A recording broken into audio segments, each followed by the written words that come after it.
राधे जय जय श्री राधे जय जय श्री राधे।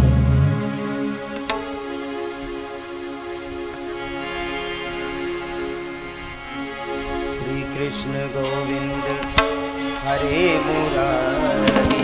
सभी गाएंगे, ताली बजाएंगे, कीर्तन करेंगे।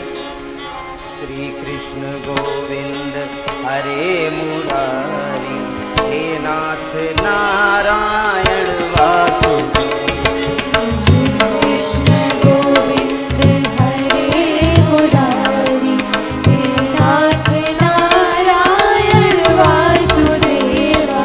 श्री कृष्ण गोविंद हरे मुरारी, हे नाथ नारायण वासुदेवा।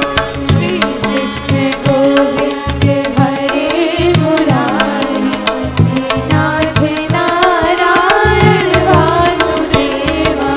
पितु मात स्वामी सखा हमारे, पितु मास स्वामी सखा हमारे, पितु मात स्वामी सखा हमारे। पितुनाथ स्वामी सखा हमारे। हे नाथ नारायण वासुदेवा। श्री कृष्ण गोविंद हरे मुरारी, हे नाथ नारायण वासुदेवा। श्रीमन नारायण नारायण नारायण, लक्ष्मण नारायण नारायण नारायण। श्रीमन् नारायण नारायण नारायण, श्रीमन् नारायण नारायण नारायण।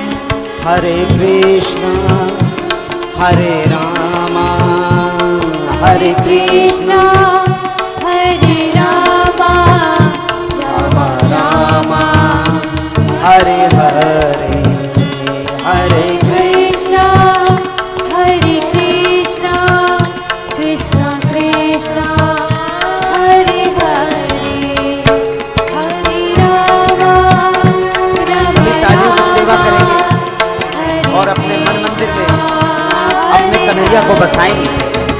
हरे कृष्ण कृष्ण कृष्ण, कृष्ण कृष्ण हरे हरे, हरे राम राम राम हरे कृष्ण हरे हरे।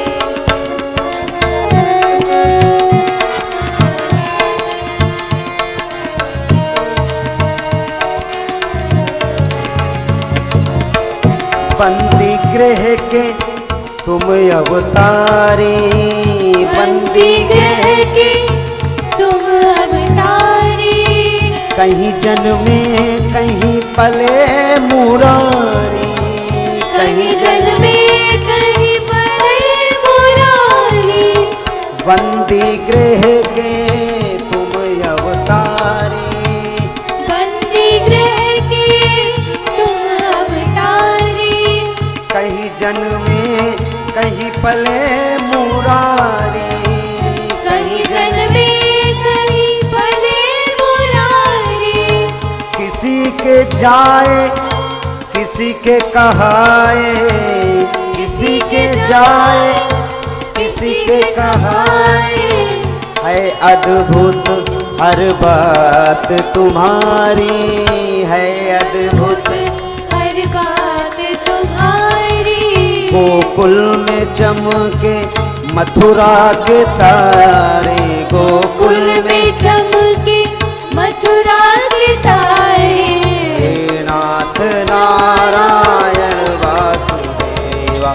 श्री कृष्ण गोविंद हरे मुरारी, हे नाथ नारायण वासुदेवा। श्रीमन नारायण नारायण नारायण, श्रीमन् नारायण नारायण नारायण। हरे कृष्णा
राधा रानी की जय।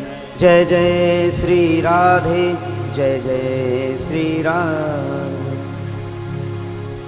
कोट विष्णुलोक नम्र पद्मजार्जिते हिमाद्रिजा पुलोमजा विरंच जावरा प्रद अपार सिद्ध वेद दृग्ध संपदा गुली नखे कदा करीस सिंहमाम कृपा कटाक्ष भाजन। बोले लाडली लाल की, बोलो राधा रानी की जय जय श्री राम। तो आज की कथा में बड़ा सुंदर चरित्र है। इधर महाराज उत्तानपाद जो पूरे ब्रह्मावर्त के राजा हैं, उनके दो पत्नियां हैं। एक का नाम सुरुचि और एक का नाम सुनीति।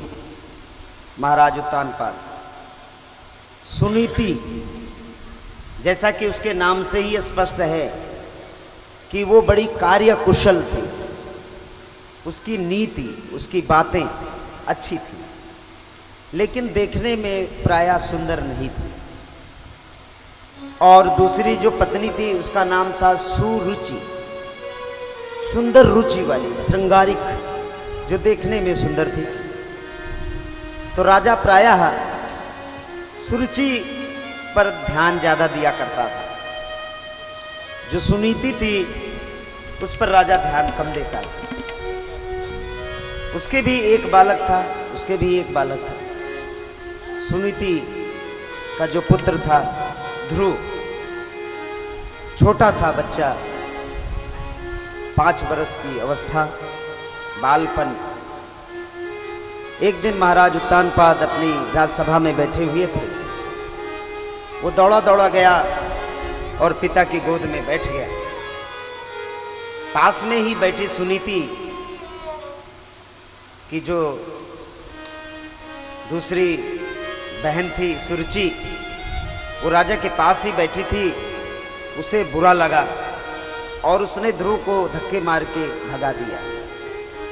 और उसने बड़े कटु शब्द बोले, ऐसे कटु शब्द जो हृदय को भेद जाएंगे। हमें ध्यान रखना है कि गोली मारना या किसी को डंडे मारना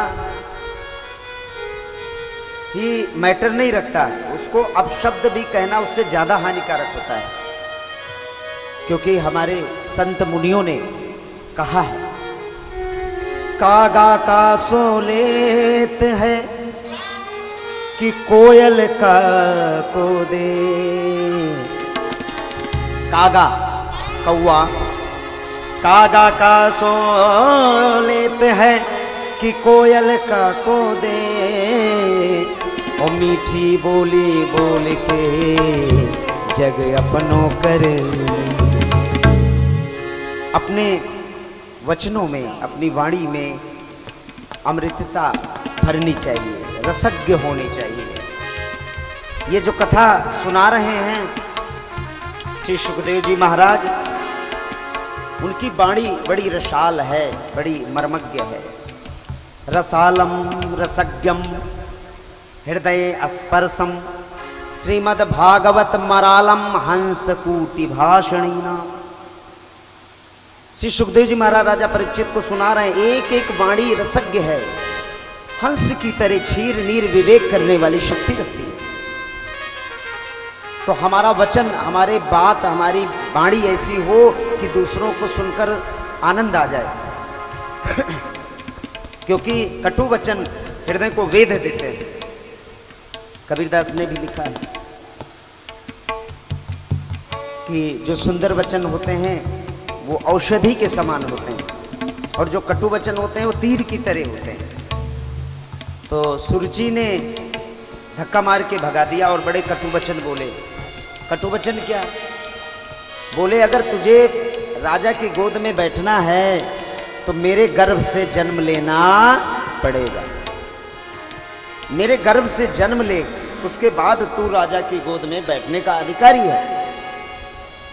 बच्चे को यह बात समझ में नहीं आई। वो रोता रोता दहाड़ मारता हुआ अपनी माता सुनीति के पास गया। सुनीति कहीं घर में झाड़ू पोछा लगा रही थी। उसने कहा, बेटा क्या हुआ?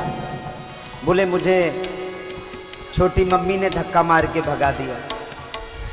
आज भी प्राय ऐसे घरों में देखा जाता है। एक बार एक किसान था, वो दो भाई थे, दोनों में बड़ा परस्पर प्रेम था। दोनों एक ही घर में रहते थे, एक ही चूल्हे में भोजन बनता था। एक ही घर का बड़ा भाई मालिक था, छोटा कमा के देता था। उसके भी बीवी थे, उसके भी बच्चे थे। किसान ने अपने छोटे भाई को एक दिन बुलाया। बोला, भाई ऐसा है कि हम दोनों का तो निपट गया, लेकिन आने वाले टाइम में बच्चों में आपस में लड़ाई हो जाए, इससे पहले हमें बंटवारा कर लेना चाहिए। तो छोटे भाई ने कहा, अरे ऐसी क्या बात है भाई साहब, आप हो तो हमें किस बात की चिंता, हम दोनों में प्रेम है और हमें बंटवारे की क्या ज़रूरत। किसान ने कहा कि चलो हम इसका भी ऑब्जर्वेशन करेंगे। तो एक दिन बड़ा भाई घर के देहली के ऊपर चारपाई पड़ी थी, उस पर लेटा हुआ था। छोटा भाई बाजार गया था और अब बाजार से वो कुछ फल लाया था। तो इतने में घर के अंदर से दोनों बच्चे, उसके भी बच्चे और उसके भाई के बच्चे दौड़े दौड़े आए। एक बोला पापा आए पापा, एक बोला चाचा आए चाचा आए। दोनों लिपट गए। तो उसके हाथ में आम था, एक आम बड़ा था, एक आम छोटा। तो जिस तरफ बड़ा आम था उसकी तरफ तो उसका बड़े भाई का बच्चा था, और जिस तरफ छोटा था उसकी तरफ जो है उसका बच्चा था। तो उसने ऐसे हाथ को बदल दिया। बोलो भागवत भगवान की जय। ये दृश्य उसका बड़ा भाई देख रहा था। उसने फिर अपने भाई को बुलाया। बोला, मेरे भाई मैंने तुमसे कल कहा था कि आओ बंटवारा कर लें, और अब तो मैं तुम्हारी बातों में आने वाला नहीं, आज बंटवारा हो ही जाएगा, क्योंकि आपका भाव दूषित हो गया है। तो अभी मुझे एक भक्त मिले, उन्होंने कहा कि मैं अपने इस छोटे भाई को अंतिम सांस तक इसकी सेवा करता रहूँगा, क्योंकि मेरी चाची ने जाते समय इसे मुझे सौंपा है। तो उनकी भक्त वत्सलता महान है। ऐसा भाई अगर घर में हो तो राम राज कहीं दूर नहीं। राम राज किसे कहते हैं? वो अयोध्या वाला राज नहीं, जहां सुमति होती है। जहां सुमति तहां संपत्ति नाना, जहां सुमति तहां संपत्ति नाना, जहां कुमति तहां विपत्ति निधान, जहां कुमति तहां विपत्ति। जहां सुमति होती है, आपस में अंडरस्टैंडिंग होती है, किसी काम को करने से पहले, करने के बाद आपस में तालमेल होता है, वो घर में सुख समृद्धि बनी रहती है। जिस घर में लेग पुलिंग होती है, एक अपनी तरफ एक दूसरा अपनी तरफ खींचता है, वहाँ पर कुमति होती है, वहाँ दुख ही दुख होते हैं। यहाँ सुमति हो गई, सब ने मिलके गिर्राज उठा लिया, एक को मेन बना दिया, सबने डंडे लगा दिए। देखिए इतनी बड़ी कथा हो गई। अगर यहीं आपस में तालमेल ना होता तो आज ये इतनी बड़ी कथा सुलभ नहीं थी। तो हमें प्रेम से रहना चाहिए। इस कथा का ये आज का प्रसंग और इसकी ये शिक्षा है। तो उसकी माता ने कहा, बेटा तेरी मम्मी ने, छोटी मम्मी ने सच कहा। आज की मम्मी होती तो कहती चल मैं उसकी अभी खबर लेती, लेकिन उसने ऐसा नहीं कहा। उसने कहा, भाई तेरी छोटी मम्मी सही कह रही मेरे बच्चे, अगर तुझे राजा की गोद में बैठना है तो उसके गर्भ से जन्म लेना पड़ेगा, क्योंकि वो मालकिन है, मैं घर की ठहरी नौकरानी। तो उसके बाद तभी समझ में नहीं आई। तो उसकी माता ने कहा, बेटा तू गोद में बैठने की चिंता क्यों करता है? अरे तू प्रभु की शरण में जा, वो दुनिया का मालिक है। इसके जैसे न जाने कितने राजा उसके चरणों में सोते हैं। तो तू उसकी शरण में चला जा, तुझे वो कोई ऐसा पद देगा, कोई ऐसा स्थान देगा जहाँ इसके जैसे राजा दंडोत करते रहे। वो बोला अच्छा कहाँ है वो? बोले वो तो बस ऐसे प्रेम से मिल जाते हैं, तू उसका भजन कर। ध्रुव को बात हजम नहीं हुई, वो घर से निकल पड़ा। 5 बरस का भोला बाला बालक, क्षत्रिय स्वभाव, हठीला, घर से बाहर निकल पड़ा। इतने में देव ऋषि नारद महाराज मिल गए। देखिए नारद को ड्रामा नाटक में कैसे दिखाते हैं, लड़ाई कराने वाला। अरे वो ऐसे हैं जो भगवान से मिलन करा देते हैं। बोले नारद महाराज की। देव ऋषि नारद ने ध्रुव से कहा मेरे बच्चे, मेरे बेटे, मैं समझता हूं कि 5 वर्ष के बच्चे के लिए कोई मान और अपमान नहीं होता, तू घर लौट जा। अरे मम्मी है तेरी छोटी, डांट दिया तो क्या हुआ, तू इतना हट मत कर। और भगवान को पाना इतना सरल नहीं, उसका मार्ग बड़ा कठिन है। तुझे जंगल में जाना होगा, वहाँ शेर होंगे, तुझे कई दिनों तक भूखे रहना होगा, खाना नहीं मिलेगा, तू डर जाएगा, कैसे रहेगा तू? उसने कहा नहीं बाबा, मुझे तो भगवान के मिलन का कोई सच्चा और सीधा और सुंदर मार्ग बता डालो। उसने कहा अच्छा इतना हट है, कर पाएगा? तो बोले हाँ जी कर लेंगे। कालिंदी कूले यमुना तटस्थ मथुरापुरी नाम स्थित। बोले यहाँ से कुछ दूर पे कालिंदी कूल यमुना का तट है, मथुरा नगरी, तू वहीं चला जा और वहाँ पर बैठकर भगवान की तपस्या कर, तुझे अति शीघ्र दर्शन होंगे। और मैं तुझे एक मंत्र देता हूँ। तो देव ऋषि नारद ने उसे कौन सा मंत्र दिया? बोले ओम नमो भगवते वासुदेवाय, ओम नमो,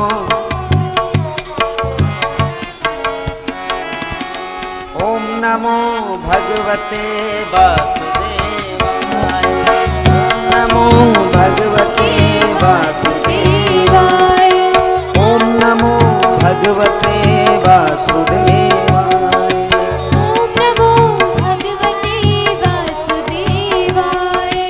ओम नमो भगवते वासुदेवाय, ओम नमो भगवते वासुदेवाय, ओम नमो भगवते नारायणाय, ओम नमो भगवते नारायणाय, ओम नमो भगवते नारायणाय, ओम नमो भगवते नारायणाय, ओम नमो भगवते वासुदेवाय, ओम नमो भगवते वासुदेवाय, ओम नमो भगवते वासुदेवाय, ओम नमो भगवते वासुदेवाय, ओम नमो भगवते नारायणाय,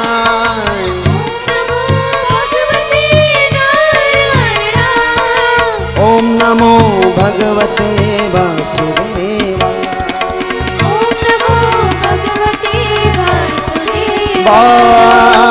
वासुदेवाय, ओम नमो नारायणाय, ओम नमो भगवते वासुदेवाय, ओम नमो भगवते वासुदेवाय। ऋषि नारद ने ध्रुव से कहा बेटा जाओ तुम इसी का जाप करना और तुम्हें अति शीघ्र प्रभु के दर्शन होंगे। तो ध्रुव बैठ गया, तपस्या में संलग्न हो गया। तो देखिए उसने तपस्या किस प्रकार से की। 1 महीने तक उसने फल फूल खाए, जो भी मिला।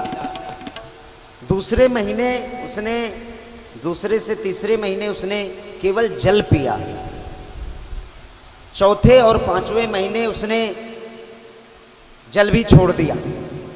और जो छठा महीना आया उसमें उसने क्या किया, अपनी प्राण वायु को रोक लिया। अंदर ही अंदर अपनी प्राण वायु को रोक के समाधिस्थ हो गया, ब्रह्मरंध्र में लीन हो गया। जब ध्रुव ने सांस रोक ली तो जितने भी चर और अचर प्राणी थे सबका आवागमन रुक गया, सबको व्याकुलता का अनुभव होने लगा। अब ये बात समझ में नहीं आती प्रायः लोगों को, हमें भी बहुत देर में समझ में आई। प्रायः जब हमारी घर में पत्नी से लड़ाई हो जाती है, लड़ाई तो नहीं होती वैसे, कोई हम ऐसी बात कह देते हैं जो उसे बुरा लग जाता है, तो वो हमसे बोलती नहीं, तो कई दिनों तक रूठी रहती है, तो मुझे अंदर से जैसे घुटन सी होने लगती है, तो फिर मजबूरी में जाके हमें ही क्षमा प्रार्थी होना पड़ता है। तो जब हमारे संसार में कोई भी प्राणी दुखी होगा तो आप सुखी कैसे रह सकते हैं? तो सारे संत जनों के हृदय में व्याकुलता का अनुभव होने लगा। वो सारे ऋषि मुनि भगवान की शरण में गए और बोले, प्रभु एक छोटा सा बालक, एक नन्हा सा बच्चा आपकी तपस्या कर रहा है, उसे जल्दी से दर्शन दे दो। मैं जानता हूं कि आपका दर्शन योगियों के लिए भी दुर्लभ है। लक्ष्मी कांतम कमल नयनम, संत लोग वंदना कर रहे हैं। लक्ष्मी कांतम कमल नयनम योगान ध्यानारगम्यम वंदे भवभय हरम विष्णु सर्वलोकैकनाथम। अरे तुम योगियों के लिए दुर्लभ हो, लेकिन उस बच्चे के लिए नहीं, उसे जल्दी से दर्शन दे दो। भगवान ने कहा, अच्छा मैं अभी जाता हूं। भगवान ध्रुव के हृदय में ही प्रकट हो गए। तो ध्रुव ने आंख बंद किए बैठा हुआ था, जो छवि उसने हृदय में बसा रखी थी, वो छवि अचानक उसके हृदय से गायब हो गई। तो वो व्याकुल हो गया, ढूंढने लगा, अरे वो मेरे भगवान, अरे मेरा कन्हैया कहाँ गया। और जैसे ही उसने अपनी आंखें खोली, सामने चतुर्व्यूह भगवान खड़े थे। बोलो नारायण भगवान की, बोलो चतुर्व्यूह भगवान की। आइए विचार करें कि ये चतुर्व्यूह भगवान कौन है। एक दिन एक बच्चे ने पूछ लिया, भगवान के 4 हाथ ही क्यों हैं, 6 क्यों नहीं है, इसका क्या कारण है? तो भागवत में लिखा है कि चतुर्व्यूह भगवान किसे कहते हैं। ये भगवान के 4 हाथ नहीं, ये भगवान के 4 अद्भुत कर्म हैं। जो भी जीव इन कर्मों को धारण कर लेता है वो चतुर्व्यूह भगवान हो जाता है। तो देखिए कैसे श्री सुखदेव जी महाराज राजा परीक्षित को कह रहे, सत्यम दया तपः शौच, सत्यम दया तपः शौच चतुर्व्यूह नारायणम जगदीश्वरम अखिलेश्वरम नारायणम नारायणम। सत्यम, जो सत्यवान है, भगवान का पहला हाथ है, वो भगवान का पहला अंग है। ये लो, सत्यम दया, जिसके हृदय में दया है वो भगवान का दूसरा हाथ है।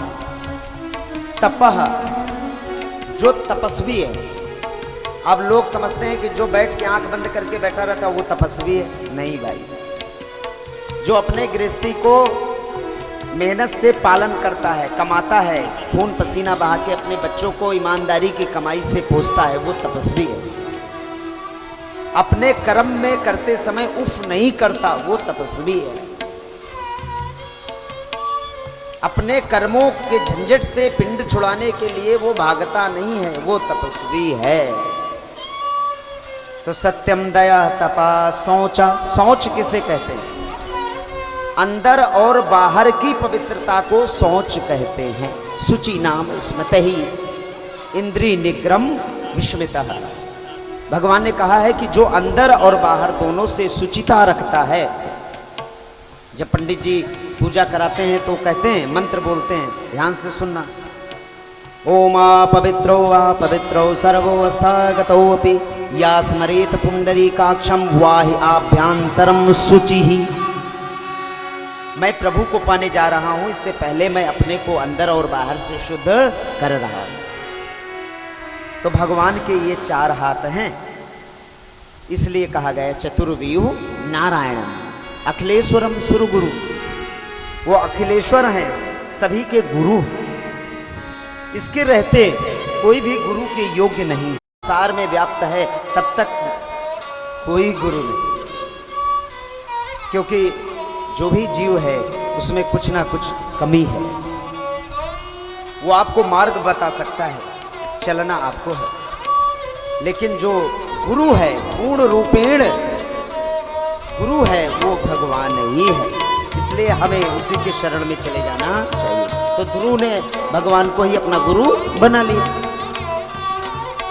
अब वो वंदना करना चाह रहा है, स्तुति करना चाह रहा है, लेकिन उसके पास वाणी नहीं है। इतने में भगवान ने अपना शंख उसके गले में छुआया, तो उसके अंदर तेज उत्पन्न हो गया और वो स्तुति कर रहा है। गुणायनम शीलम धनम नारायणम जगदीश्वरम। हे प्रभु, तुम गुणों के खजाने हो। गुणायनम शीलम धनम, शील से भरपूर हो, आप बड़े दयालु हो। आपकी कृपा सदैव भक्तों पर बरसती ही रहती है। आप मुझ पे कृपा करो प्रभु, मैं आपकी स्तुति करने में असमर्थ हूं। तो ध्रुव को बड़े प्यार से भगवान ने गोद में उठाया और उनके सर पे अपना कर कमल रखा। ध्रुव से बोले, वरदान मांगो। ध्यान से सुनना ये चरित्र, कहीं हमें भी भगवान मिल जाए और हम उल्टा ध्रुव की तरह फंस जाएंगे। ध्रुव फंस गया था, क्योंकि हम करते तो सब कुछ हैं, पूजा में बैठे रहते हैं, कथा करते हैं, लेकिन याद सब कुछ रहता, भूलते नहीं है कुछ भी। गुरु जब आपको कहता है जाना घर में ध्यान लगाना, तो जब हम ध्यान लगाते हैं तो क्या कभी ऐसा कोई क्षण आया है जब हम अपने बच्चों को, अपने घर परिवार को या अपने देह की स्मृति को भी भूल गए हो? जिस दिन वो स्थिति आ जाए, समझ लेना कि आज मेरी साधना सफल हो गई। एक भक्त मुझे मिले, उन्होंने कहा, महाराज जी मेरा ज्ञान विस्मृत हो रहा। अरे हमने कहा, प्रभु आप पर प्रभु की कृपा बरस चुकी, क्योंकि आप अब रसज्ञ हो गए। जिसका ज्ञान परिपक्व हो जाता है उसको फिर किसी चीज की परवाह नहीं होती। कौन छोटा, कौन बड़ा, कौन ऊंचा, कौन नीचा, वो तो रसाल हो जाता है, शांत हो जाता है, वो इन झंझटों से मुक्त हो जाता है।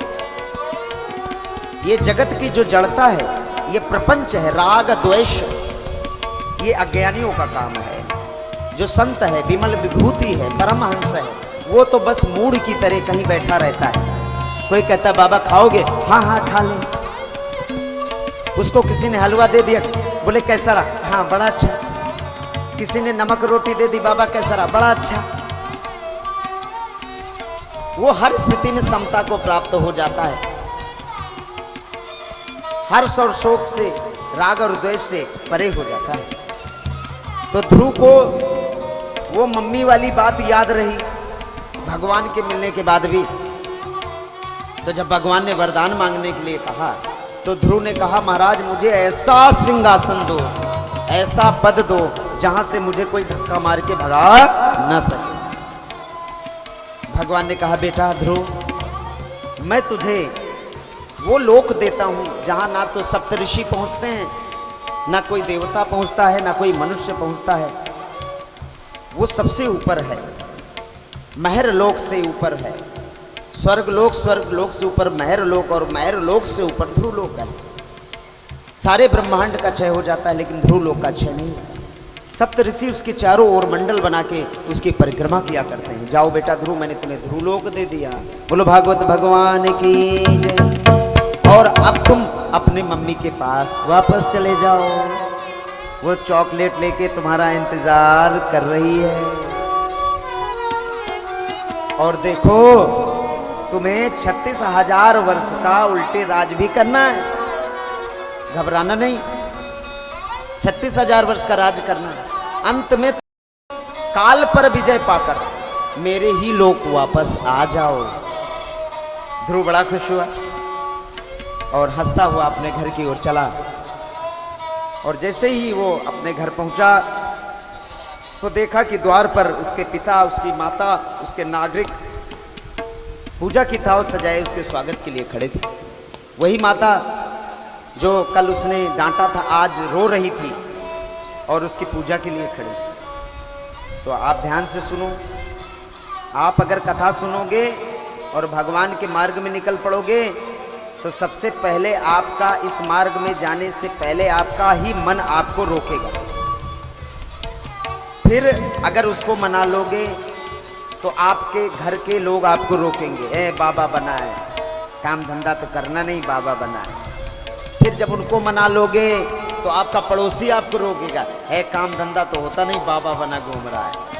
फिर जब उनको भी मना लोगे तो देवता आपके कामों में विघ्न डालेंगे। जब उनको